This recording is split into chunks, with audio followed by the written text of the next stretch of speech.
Welcome to Street Knowledge Episode 1, the urban platform that aims to bring you the history, the roots of all of the culture where the foundation started.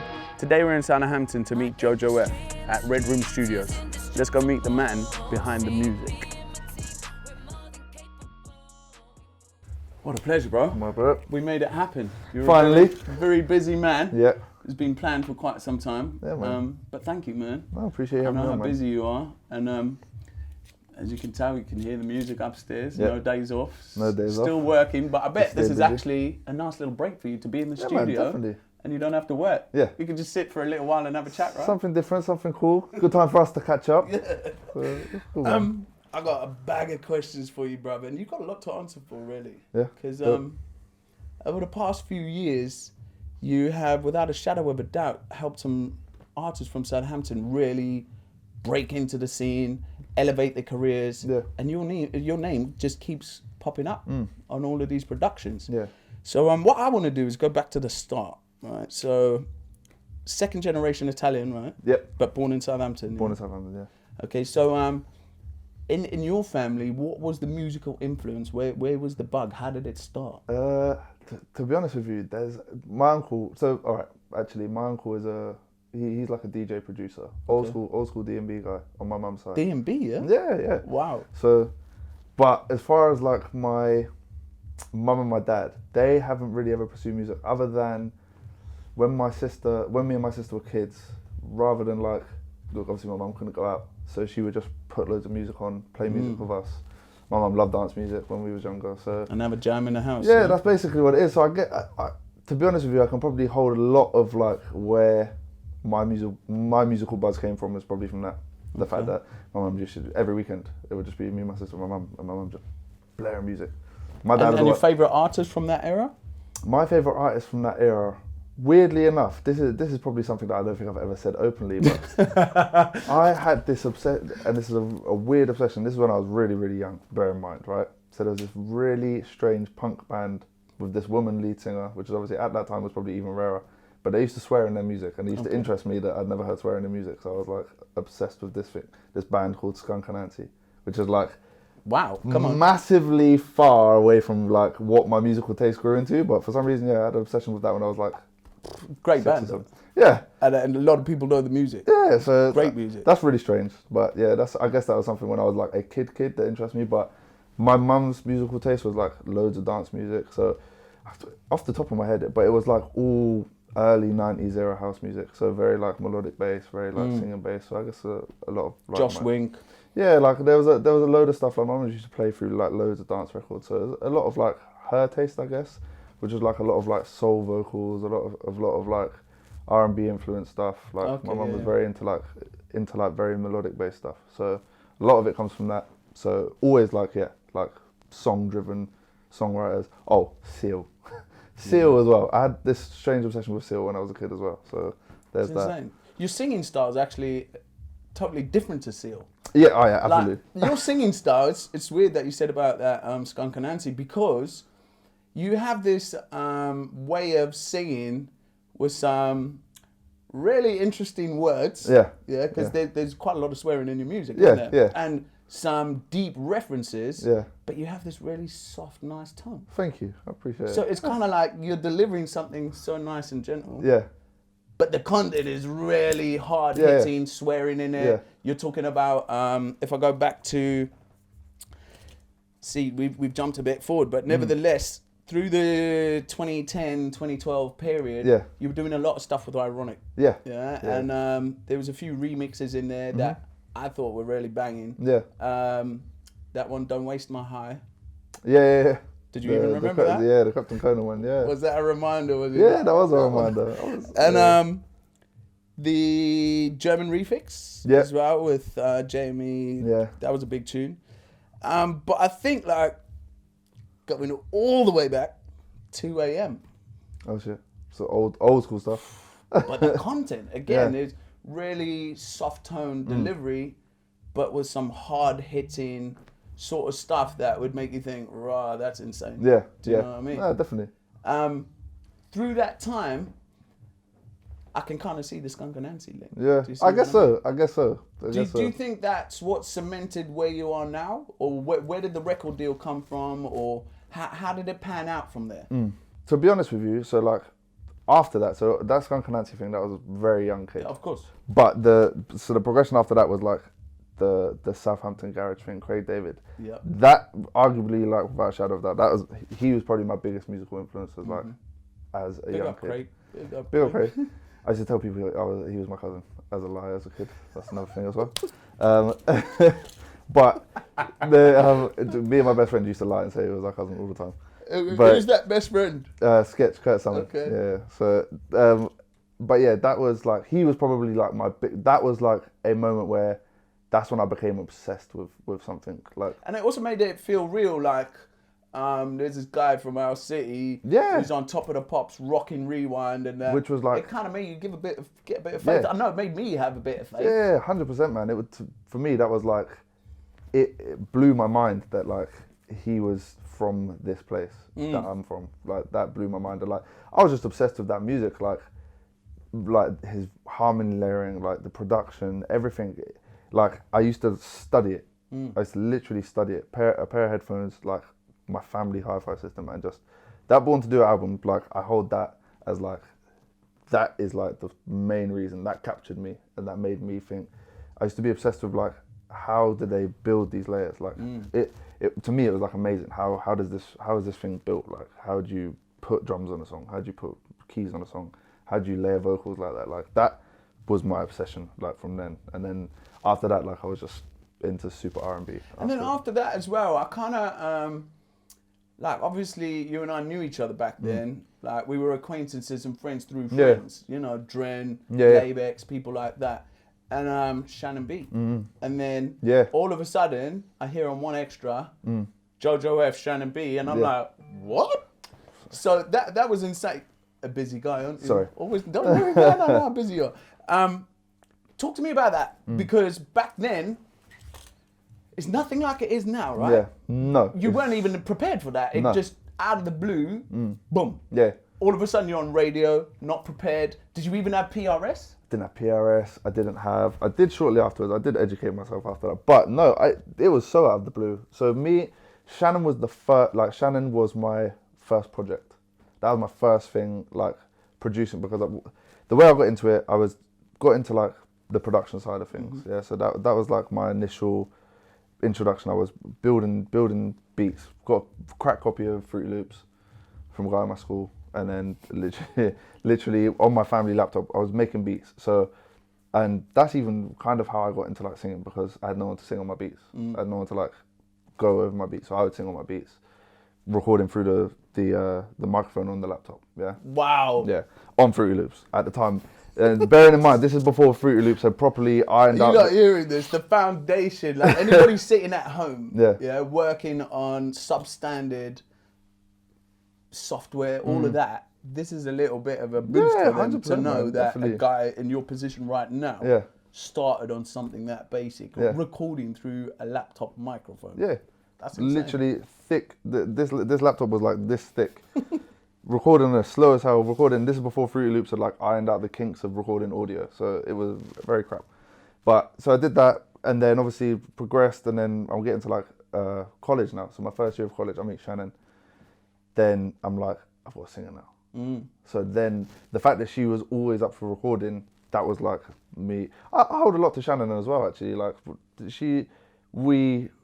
that gave me an opportunity to record music, make music, and bounce ideas off someone, and like have my ideas like formed. Like, she was a wicked writer back then. Also cemented your process as well, because working with an artist like that, recording them vocals, has kind of led you where you are now. Yeah, you know, you've absolutely. got people coming down the M3 that have access to pretty much any studio in London. Yeah, and they're coming down the M3 to record here in Southampton. That's it.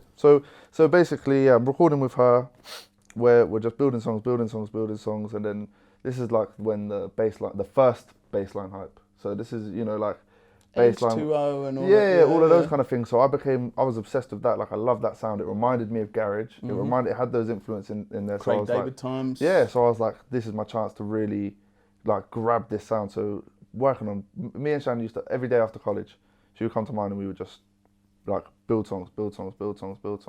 I'd updated from the family laptop at this point. But so yeah, so I'm making songs with her. We did this song, a song called "I Want You." I'll never forget this song because it's the first song I ever got played on radio with, right? So, and I used to literally, I didn't used to go to bed when I was a kid. Well, not when I was a kid, when I was a young teen. I would just go. Do you sleep much now? I mean, I don't sleep. Let's be honest. I'm going through MySpace, and I just used to find every single DJ email I could. Every single DJ emailed them personally, write out an email, send them my songs. Every single one extra DJ. Okay, this Cameo, he plays this. This is DJ Cameo and DJ Q. Big up them. They gave me my first on the radio. Cameo. So he took us on pirate sessions back then. Yeah? Cameo did. Yeah. So that's it. So I'm emailing all these DJs and just sending my music as like casing. Great them. business plan. Yeah, they probably got sick of me, but I would play it, and then so I'm emailing these guys. Cameo gets back to me, and I come home from college. I'm like, I've stood up from my chair. I'll remember this day forever because he emailed me and he was like, I love this track. Like, what's your number? Let me call you. What's your plan with it? Bearing in mind at this point, I didn't even have a mobile phone, so I had to like ask my dad to use my dad's mobile phone. Right? Dad, can I get someone to call your phone, please? Yeah, literally that's what it was. So I was like, oh my God. So I emailed him back with this number. Like, he's called me. Like, I don't even know how to say words on the phone. Like, I'm like, because this is DJ Cameo, who's on One Extra, who I listen to all the time. Like, I am beyond gassed. So he's called me up. He's like, I love the track. I want to play it. What are your plans? Da da da da. Now, this is where like my bullshit came in, because I was just like, we're doing a video, we're doing this, we're doing that. He was like, dope, keep me updated. So he's played the song. Not only has he played the song, he's playlisted it on his show. So every single show he's playing this song. I literally cannot believe what's happening. Telling Shan, obviously now we're like, this is like a big thing. So I remember Shan was on a knife crime project that we were doing. Yeah. She had a really big role in it, and I remember actually not just Shan. I remember how gassed the whole city was. Yeah, it just spread like wildfire. Yo, man. Shan and Jojo's on One Extra. Yeah, and I was taking like literally. This is like early days of Facebook, like still and still on MySpace, and I was just every single time it was played, I was just printing I couldn't believe I was on that list. Like seeing our names on that list, I was just like, this is insane. So every single time they played it. DJ Q caught wind, because obviously now it's on the BBC One Extra playlist, which is like, that's even more dope. So he's playlisted it. Now I'm like trying to do everything in my power to get a video, obviously at that point. That was hard back then. That was hard. So unfortunately the video never came to light, but you know, it was one of those things I put my best effort into trying to get it done. You know, at that point, I didn't realise that we could release songs on iTunes or anything like that. So I got my friend to design me a logo, stuff like that. Is it the same logo today? No, different logo. But yeah, he made the front cover and everything like that. So we were just pushing that record, and then after that, like there was a few more songs that got playlisted and played on One Extra. Footloose as well. Then we started moving on to like UK funky times. So then we started me and Shan just started making loads of UK. Yeah, the bass line line just died out, didn't it? Yeah, so we started doing that, and then like Footloose supported us. Cameo kept on supporting us for a long while, which was like obviously great of him. DJ Q supported a lot of the records that we did, and then Footloose was I made a funky ass song with me singing on it, and then Footloose was the first person to play a song with me singing on, which was like also mad. But yeah, man, that's a buzz. Right? Yeah, that was crazy. That was a crazy buzz. So that's a big, and not just that, it's a big buzz for the city. So, question, right? In this time, you're at college recording. Everybody knows music's not cheap. Yeah. So how are you funding that? I'm under some reliable information that my friends up at Domino's, you had a job with them.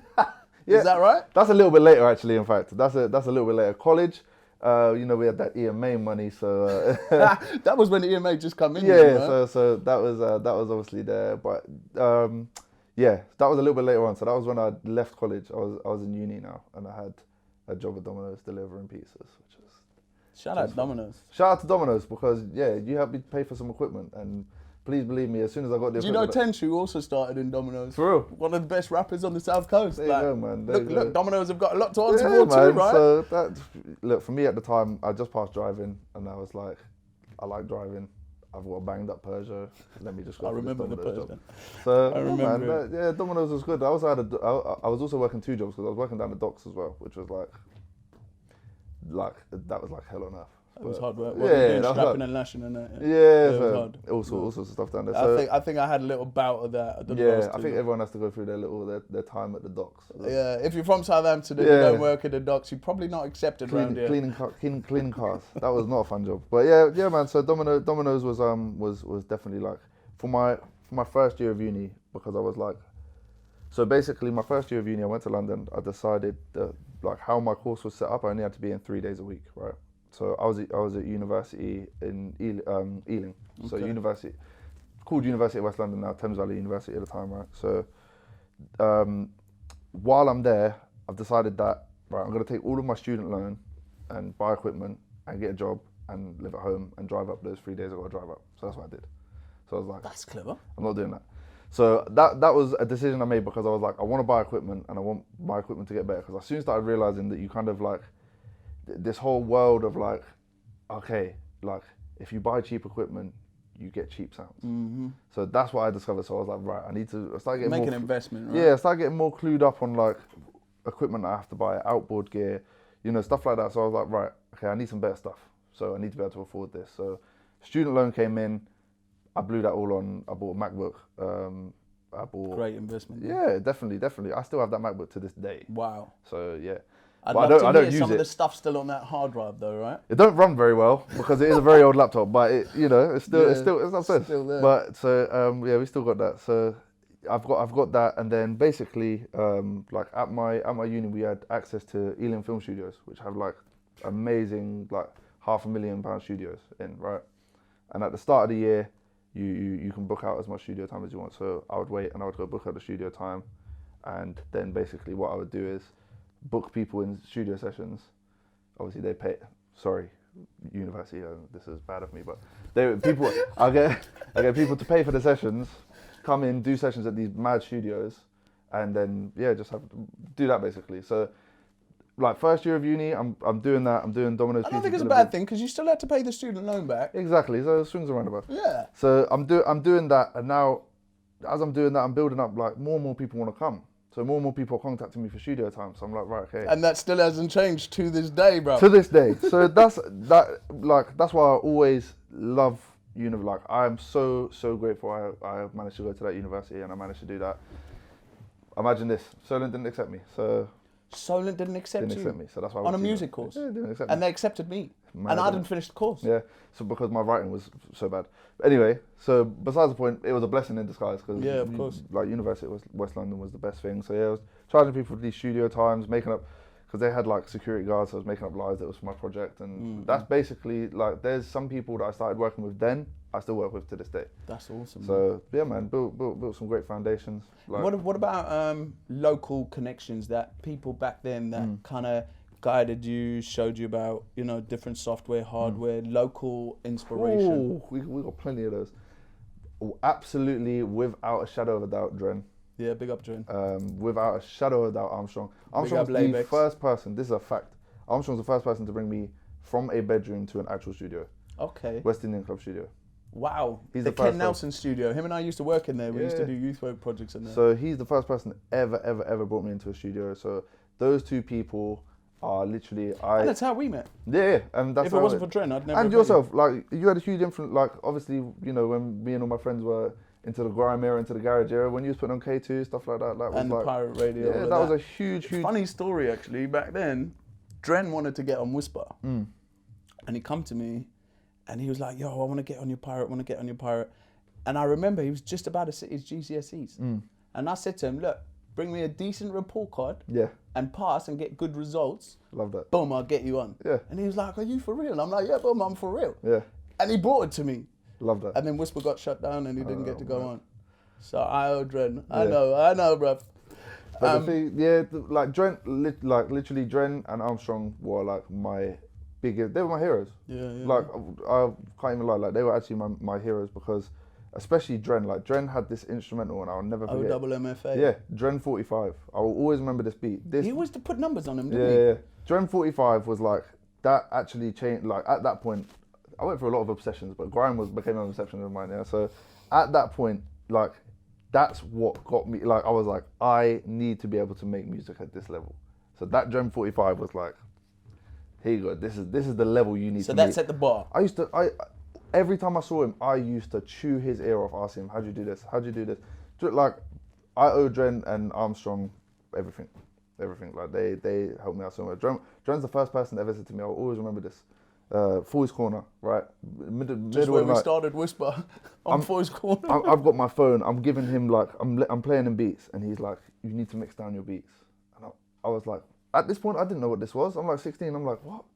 I was like, what? Teach me how? What? And he's like, you need to do this. You need to do this. So finalising the song, basically, yeah. Listen, from that moment, that was a turning point. I always remember that. That was a turning point because I was like, I need to mix down my beats. And I was Google everything I could try and learn about what is mixing down a beat. That at that point, when he said that to me, I was like, all right, time to learn. Yeah, man, I hold them to. They are like one of my, obviously, like, you know, box standard producers from all over, but like in the city, like they're my heroes, man. 100% they're my heroes.